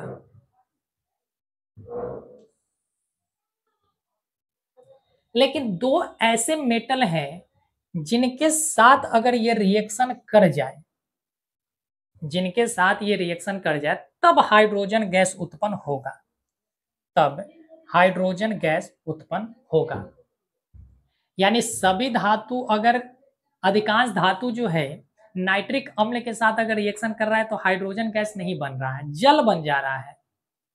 लेकिन मैग्नीज और मैग्नीशियम जो है अगर नाइट्रिक अम्ल के साथ रिएक्शन करेगा तो वो हाइड्रोजन गैस बनाएगा, हाइड्रोजन गैस बनाएगा। चलो सर, अब आती है एक्वा रेजिया की बात। एक्वा रेजिया को हम अम्लराज के नाम से भी जानते हैं, एक्वा रेजिया को हम अम्लराज के नाम से भी जानते हैं। ये एक्वा रेजिया में दो कंपाउंड होते हैं, एक्वा रेजिया में दो तरह के कंपाउंड होता है, एक होता है नाइट्रिक अम्ल और एक होता है हमारा हाइड्रोक्लोरिक अम्ल। यानी जो अम्लराज है वो दो अम्लों से मिलकर बना है, दो अम्लों से मिलकर बने हैं, एक तो नाइट्रिक अम्ल से बना है और एक हमारा हाइड्रोक्लोरिक अम्ल से मिलकर बना है। यानी कि नाइट्रिक अम्ल और हाइड्रोक्लोरिक अम्ल को एक निश्चित अनुपात में मिक्स करते हैं तब जाकर हमारा अम्लराज बनता है। सर वो निश्चित अनुपात क्या है? यानी अगर एक भाग हम नाइट्रिक अम्ल लें और 3 भाग हम अगर हाइड्रोक्लोरिक अम्ल लें तब जाकर हमारा अम्लराज बनता है। और ये एक्वा रेजिया जो है हर मेटल को अपने अंदर घोलने के लिए पर्याप्त है, यानी हर मेटल को ये अपने अंदर क्या कर देगा? घोल देगा सर। तो यही कहता है एक्वा रेजिया। एक्वा रेजिया जो है सांद्र नाइट्रिक अम्ल और सांद्र हाइड्रोक्लोरिक अम्ल का एक ताजा तैयार किया हुआ मिक्सचर होता है। और इस एक्वा रेजिया में सांद्र HNO3 और HCl का जो अनुपात होता है 1:3 होता है। इस पॉइंट को देखो, इस पॉइंट को हमने अलग कलर, जो आपके लिए इंपॉर्टेंट होता है उसे हम प्रयास करते हैं अलग कलर से लिख कर लाए, अलग कलर से उसे हम हाईलाइट करते हैं। तो यहाँ जो HNO3 जो है, यहाँ पर आप देखो HNO3 जो है उसका 1 अनुपात और सांद्र HCl का अनुपात 3 है। तो यहाँ पर आप HNO3 और HCl की अगर अनुपात की बात करें तो 1 भाग अगर नाइट्रिक अम्ल लेते हैं तो 3 भाग हमें लेना पड़ेगा हाइड्रोक्लोरिक अम्ल को, 3 भाग हमें लेना पड़ेगा हाइड्रोक्लोरिक अम्ल को, तब जाकर हमारा एक्वा रेजिया तैयार होता है। ठीक है, तो ये प्रश्न पूछे जाते हैं कि एक्वा रेजिया जो है किसका मिक्सचर है? तो ये एक्वा रेजिया जो है मिक्सचर होता है हाइड्रोक्लोरिक अम्ल का और नाइट्रिक अम्ल का। किस अनुपात में मिलाया जाता है? तो हाइड्रोक्लोरिक अम्ल को 3 भाग लिया गया है तो हमारा नाइट्रिक अम्ल 1 भाग होता है। चलो सर, और ये अत्यधिक संक्षारक होता है, यानी किसी भी चीज को अपने अंदर घोलने के लिए जिम्मेदार होता है। कह रहा उदाहरण के लिए एक्वा रेजिया सोने और प्लेटिनम जैसे धातु को भी अपने अंदर घोल लेता है, सोने और प्लेटिनम को भी अपने अंदर घोल सकता है, इस वजह से ये अधिक संक्षारक होता है। हालांकि सांद्र नाइट्रिक अम्ल या सांद्र हाइड्रोक्लोरिक अकेले सोने और प्लेटिनम को नहीं घोल सकते हैं। यानी कि जो हमारा नाइट्रिक अम्ल है, अगर उसे अकेले यानी केवल नाइट्रिक अम्ल में अगर हम धातु को डालते हैं यानी सोना को डालते हैं, तो किसी प्रकार से कोई भी वहाँ पर जो मेटल है हमारा सोना, वो नहीं घुलेगा और ना ही प्लेटिनम। और इसी को जब हम हाइड्रोक्लोरिक अम्ल के साथ मिक्स कर देंगे तब जाकर घुल जाएगा पूरी तरीका से। तो यही कह रहा है पॉइंट। नेक्स्ट पॉइंट है हमारा, नेक्स्ट जो है हमारा रासायनिक गुण है। कहता है कि धातु की लवण विलयनों के साथ अभिक्रिया, यानी कि हमारे साल्ट के साथ जब मेटल रिएक्शन करते हैं तब देखो, ये एक तरह का हम कह सकते हैं कि डिस्प्लेसमेंट रिएक्शन का एग्जाम्पल है। ये जो है बच्चा डिस्प्लेसमेंट रिएक्शन है। डिस्प्लेसमेंट रिएक्शन हम कह सकते हैं कि ये एक प्रकार का है। कह रहा है कि जब किसी अधिक क्रियाशील धातु को किसी कम क्रियाशील धातु के लवण विलयन में डाला जाता है तो अधिक क्रियाशील धातु कम क्रियाशील धातु को उसके लवण विलयन से विस्थापित कर देता है और अपना लवण विलयन बना लेता है। कुछ पल्ले नहीं पड़ा होगा, कुछ पल्ले नहीं पड़ा होगा, पल्ला तो पढ़ना चाहिए, पल्ले तो पढ़ना चाहिए, क्योंकि ये सारे के सारे हमने पढ़ाया है आपको। देखो होता क्या है, होता ये है कि एक मेटल है और एक साल्ट है, एक मेटल है और एक साल्ट है। साल्ट जो बना हुआ है वो किसी मेटल का ही साल्ट है, वो किसी मेटल का ही, किसी धातु का ही साल्ट सॉल्यूशन है सर। तो यहां देखो, यहां पर देखा जाए तो एक कॉपर है और एक सर सल्फेट है। कॉपर है सर और सल्फेट है। ये कॉपर क्या है सर, मेटल है। कॉपर क्या है सर, मेटल है। इस वजह से इसे क्या कहा गया सर, ये एक साल्ट है सर, साल्ट है। तो किसका साल्ट है सर, मेटल का साल्ट है, मेटल का साल्ट है और सॉल्यूशन है। चलो सर, अब यहां पर जिंक है, अब यहां पर जिंक है। तो कॉपर और जिंक की अगर हम तुलना करें, कॉपर और जिंक की अगर हम तुलना करें, तो अगर हम यहाँ हाइड्रोजन लेते हैं, अगर यहाँ पर हम हाइड्रोजन लेते हैं तो हाइड्रोजन के नीचे आता है सर कॉपर, हाइड्रोजन के नीचे आता है कॉपर, और हाइड्रोजन के सर काफी ऊपर आता है सर जिंक, काफी ऊपर आता है जिंक। यानी कि हम कह सकते हैं कि हाइड्रोजन से ज्यादा रिएक्टिव है जिंक, हाइड्रोजन से सर ज्यादा रिएक्टिव है जिंक। तो सर कॉपर से भी ज्यादा रिएक्टिव हुआ जिंक, कॉपर से भी ज्यादा रिएक्टिव हुआ जिंक। तो कॉपर से ज्यादा रिएक्टिव है जिंक, इस वजह से जिंक क्या करेगा, कॉपर को सर विस्थापित कर देगा, कॉपर को विस्थापित कर देगा और विस्थापित करके उसके स्थान पर जाकर बैठेगा और जिंक जो है सल्फेट के साथ मिक्स होगा और बनाएगा जिंक सल्फेट। और ये भी बच्चा एक साल्ट है और ये भी साल्ट किसका होगा, तो एक मेटल का ही साल्ट बनेगा। किसका बनेगा, एक मेटल का साल्ट बनेगा। तो यही कह रहा था कि अधिक क्रियाशील जो धातु है ये अधिक क्रियाशील था, कम क्रियाशील धातु को, कम क्रियाशील धातु हमारा कॉपर है, उसके लवण ये क्या थे, लवण थे, से विस्थापित कर देता है और अपना लवण विलयन बनाता है। तो ये देखो अपना लवण विलयन बना लिया, ये अपना लवण विलयन बना लिया।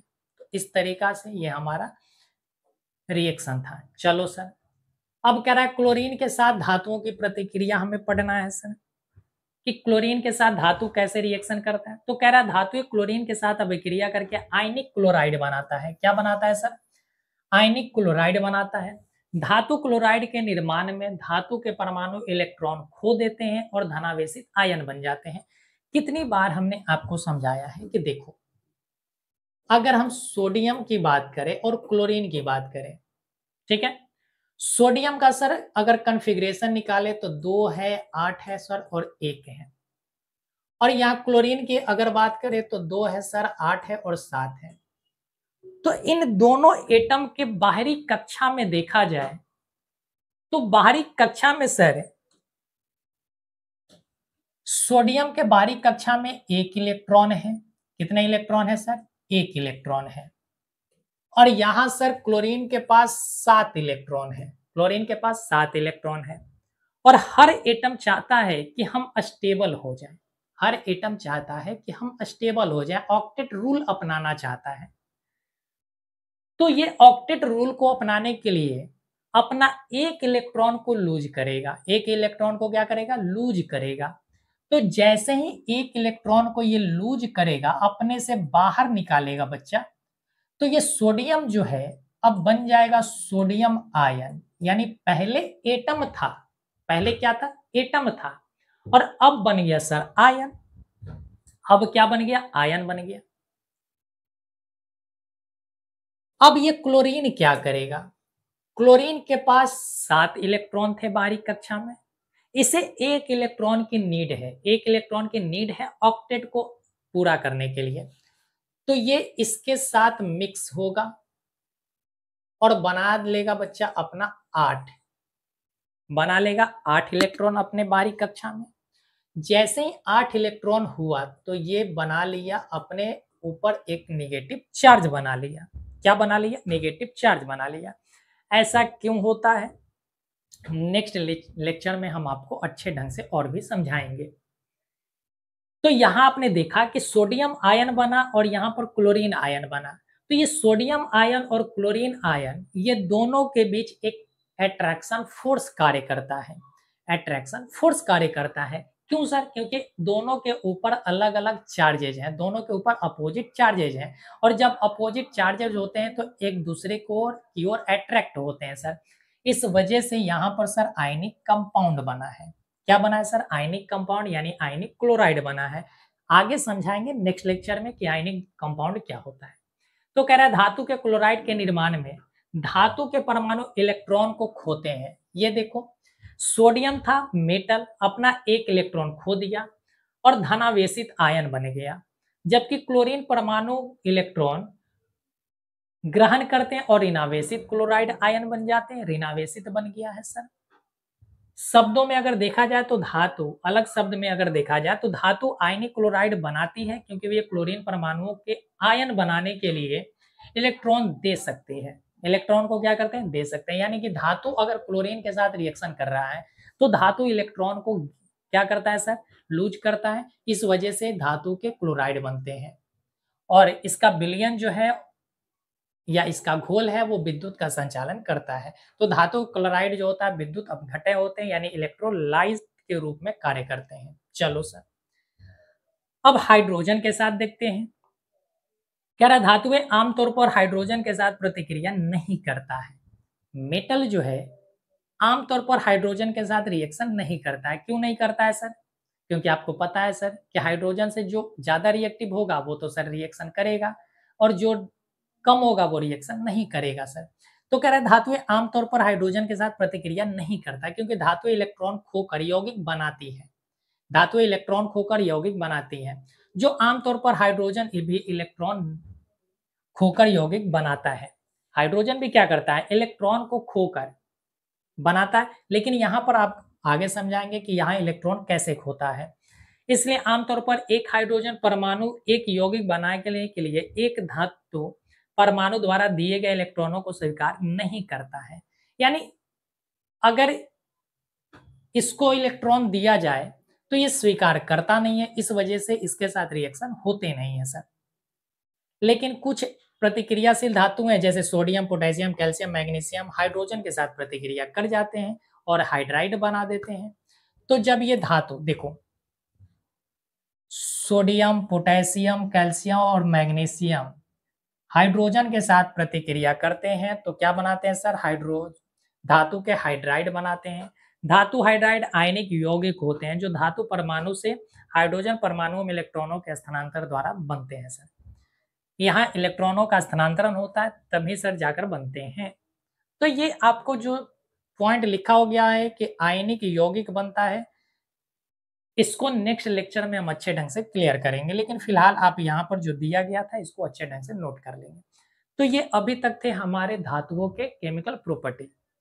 अब जो हमें पढ़ना है अधातुओं के केमिकल प्रॉपर्टीज पढ़ना है, तो इसमें आपको ज्यादा समय नहीं लगेगा पढ़ने में सर, क्योंकि उसका अपोजिट होता है।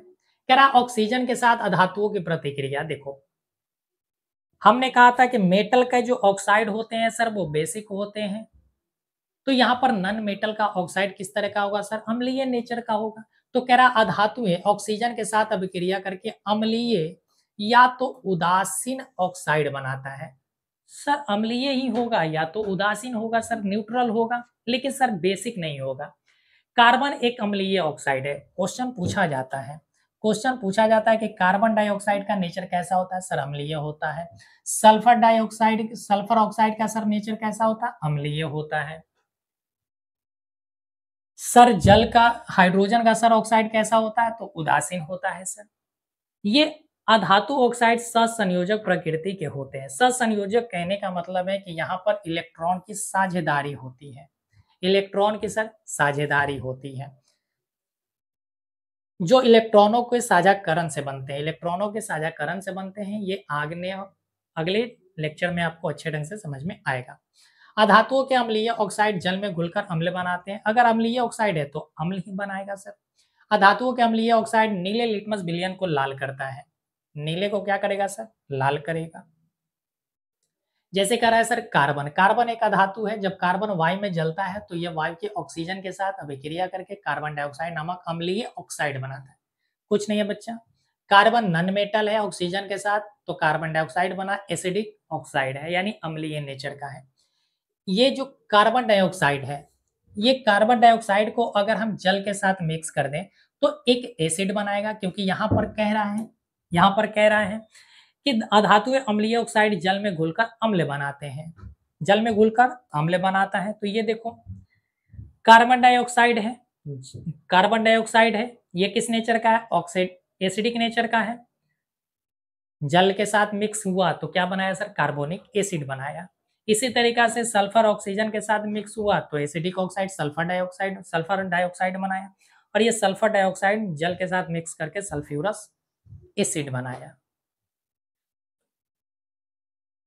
कार्बन मोनोऑक्साइड, सल्फर ऑक्साइड जैसे अधातु ऑक्साइड नीले लिटमस विलयन को लाल कर देते हैं, जिसे पता चलता है कि अम्लीय प्रकृति के हैं। इन अम्लीय ऑक्साइडों को एनहाइड्राइड कहते हैं। क्या कहते हैं, एनहाइड्राइड। पूछा जाएगा कि एनहाइड्राइड किसे कहते हैं, जो बच्चा ऑक्साइड फॉर्म में होता है। किस फॉर्म में होता है, ऑक्साइड फॉर्म में होता है, और प्रकृति में अम्लीय होता है। तब कह रहा कुछ ऐसे अधातु ऑक्साइड जो ना तो अम्लीय है और ना ही क्षारीय है। ये अधातु ऑक्साइड कार्बन मोनोऑक्साइड होता है। देखो ये ना तो एसिडिक है, ये ना तो एसिडिक है और ना ही बच्चा ये बेसिक है, तो ये न्यूट्रल फॉर्म में है। क्या है, न्यूट्रल फॉर्म में है। और न्यूट्रल फॉर्म में है तो कह रहा है कि नाइट्रोजन मोनोऑक्साइड भी नाइट्रोजन डाई नाइट्रोजन मोनोऑक्साइड ये रहा। कह रहा ये ऑक्साइड नीले लिटमस विलयन को लाल या लाल लिटमस विलयन को नीला नहीं कर सकता, क्योंकि ना तो अम्लीय है और ना तो क्षारीय है। ये एक कैसा है, न्यूट्रल विलयन है, न्यूट्रल कंपाउंड है सर। अर्थात ये उदासीन अधातु ऑक्साइड किसी भी प्रकार के लिटमस पर कोई भी प्रभाव नहीं डालता है। कह रहा है कि जल वास्तव में हाइड्रोजन ऑक्साइड है। कृपया ध्यान दें कि ये अत्यधिक ऑक्साइड इलेक्ट्रॉनों के आदान प्रदान से बनते हैं। यानी ये जो आधात्विक ऑक्साइड है वो इलेक्ट्रॉनों के आदान प्रदान से बनता है। आदान प्रदान कहने का मतलब है कि साझाकरण से यानी साझेदारी से होता है सर। चल, अधातुओं को अगर जल के साथ अभिक्रिया करेंगे तब क्या होगा सर, तब क्या होगा, तब क्या होगा। कह रहा अधातुएं जल के साथ अभिक्रिया करके हाइड्रोजन गैस नहीं बनाती है। अधातु जो है हाइड्रोजन गैस का निर्माण नहीं करेगा जल के साथ घुलकर। ऐसा इसलिए है क्योंकि अधातुएं जल के हाइड्रोजन आयनों को हाइड्रोजन गैस से परिवर्तित न करने के लिए इलेक्ट्रॉन नहीं दे सकता है।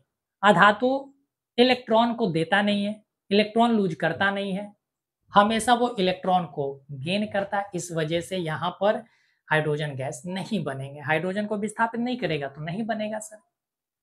नेक्स्ट पॉइंट है अधातुओं के तनु अम्लों के साथ अभिक्रिया। कह रहा अधातु तनु अम्लों के साथ अभिक्रिया नहीं करती है। अब क्यों नहीं करती है सर, क्योंकि अभी यहां पर लिखा गया है कि हाइड्रोजन गैस में परिवर्तित नहीं होता है। परिवर्तन नहीं कहने का मतलब क्या है कि हाइड्रोजन को ये इलेक्ट्रॉन नहीं दे पाता है, हाइड्रोजन को ये इलेक्ट्रॉन नहीं दे पाता है। अधातुएं अम्लों से अभिक्रिया हाइड्रोजन को विस्थापित नहीं कर पाता है। कार्बन, सल्फर और फास्फोरस जो है ये जैसी अधातुएं तनु अम्लों के साथ अभिक्रिया नहीं करते हैं सर। इसमें कुछ पॉइंट नहीं है, केवल आपको यहाँ पर रटने ही है। नेक्स्ट है अधातुओं की लवण विलयनों के साथ अभिक्रिया। कह रहा है कि एक अधिक अभिक्रियाशील अधातु कम अभिक्रियाशील अधातु को उसके लवण विलयन से विस्थापित कर देती है। हाँ, यहाँ पर होगा कि अधातु जो है अधातु को विस्थापित करेगा, जैसे यहाँ पर कह रहा है कि अधिक अभिक्रियाशील अधातु एक कम अभिक्रियाशील अधातु को उसके लवणों विलयन से विस्थापित कर सकता है। देखो यहां पर अगर हम ध्यान से देखें बच्चा, तो यहां पर आपको दिखाई दे रहा है सोडियम, सोडियम और दिखाई दे रहा है ब्रोमीन। ब्रोमीन क्या है सर? एक नन मेटल है, एक नन मेटल है सर। और क्लोरीन भी क्या है सर? क्लोरीन भी एक नन मेटल है। क्लोरीन भी सर एक नन मेटल है। क्लोरीन भी एक नन मेटल है। लेकिन क्लोरीन जो है ब्रोमीन से अधिक क्रियाशील है। क्लोरीन ब्रोमीन से अधिक क्रियाशील है, इस वजह से क्लोरीन जो है, क्लोरीन जो है इस सोडियम के साथ रिएक्शन कर जाएगा। किसके साथ रिएक्शन करेगा? इस सोडियम के साथ रिएक्शन करेगा और बन जाएगा क्या? सोडियम क्लोराइड बन जाएगा।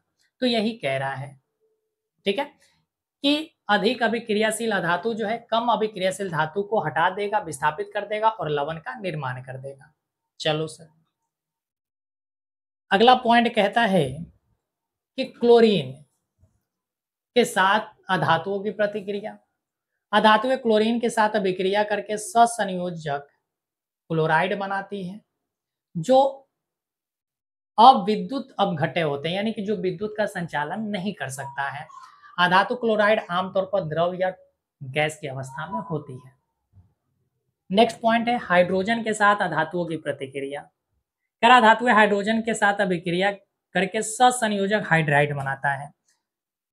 इसके पहले आपने पढ़ा कि हाइड्रोजन के साथ अभिक्रिया करता ही नहीं है, क्योंकि हाइड्रोजन के साथ ये अभिक्रिया नहीं करता है। क्यों नहीं करता है? क्योंकि वहां पर हाइड्रोजन को अम्ल के साथ अभिक्रिया नहीं करता है, क्योंकि वहां पर हाइड्रोजन को ये विस्थापित नहीं कर पाता है। लेकिन यहाँ पर हाइड्रोजन के साथ सहसंयोजक के द्वारा, यानी इलेक्ट्रॉनों के साझेदारी के कारण यहाँ पर अभिक्रिया होता है। इलेक्ट्रॉनों के आदान प्रदान से बनते हैं, अर्थात अधातु हाइड्राइड सहसंयोजक बंधन द्वारा बनते हैं। अब यहाँ पर थोड़ी सी डिफरेंसेस दिया गया है लास्ट में कि फिजिकल प्रॉपर्टीज है, डिफरेंसेस, आप इसका स्क्रीनशॉट ले लीजिए। इसको हमने अच्छे ढंग से समझाया है, ये एक जगह हमने कलेक्ट कर दिया है कुछ पॉइंट को। ये रहा आपका केमिकल प्रॉपर्टी, इसको समझा देते हैं। धातुएं क्षारीय ऑक्साइड बनाती है, धातु जो है क्षारीय ऑक्साइड बनाता है, जबकि अधातुएं अम्लीय ऑक्साइड या उदासीन ऑक्साइड बनाता है। धातुएं भाप के लिए पानी से हाइड्रोजन को विस्थापित करता है। अधातु जल या भाप के साथ अभिक्रिया नहीं करता है, अतः जल या भाप से हाइड्रोजन को विस्थापित नहीं कर पाता है। धातुएं तनु अम्लों से हाइड्रोजन को विस्थापित करता है, जबकि अधातु तनु अम्लों के साथ हाइड्रोजन को विस्थापित नहीं करता है या अम्ल के साथ अभिक्रिया नहीं करता है सर। धातु क्लोरीन के साथ आयनिक क्लोराइड बनाता है, जबकि अधातु क्लोरीन के साथ सहसंयोजक क्लोराइड बनाता है। जब आयनिक क्लोराइड बनाएगा तो ये इलेक्ट्रोलाइट के रूप में कार्य करेगा और यहाँ पर गैर इलेक्ट्रोलाइट्स के रूप में कार्य करेगा।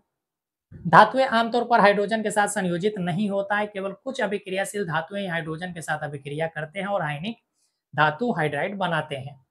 जबकि कह रहा है कि अधातु हाइड्रोजन के साथ अभिक्रिया करके स्थिर सहसंयोजक हाइड्राइड बनाते हैं।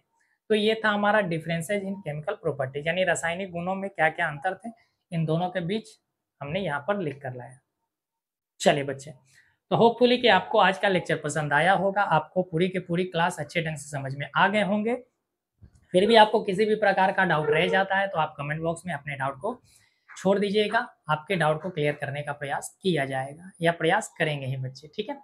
तो चलिए फिर मिलेंगे आप लोग नेक्स्ट लेक्चर में, तब तक आप अपना ख्याल रखिए और इस लेक्चर का आप पूरी तरीक़ा से रिवीजन अवश्य करें। जितने सारे आपको लेक्चर प्रोवाइड कराए जा रहे हैं, उन सभी लेक्चर को आप रिवीजन अवश्य करते रहें, ताकि आपका कांसेप्ट और भी बेहतर होते रहे और आपके दिमाग में पूरी तरीक़ा से कांसेप्ट बैठ जाए। ठीक? तो चलिए फिर मिलेंगे।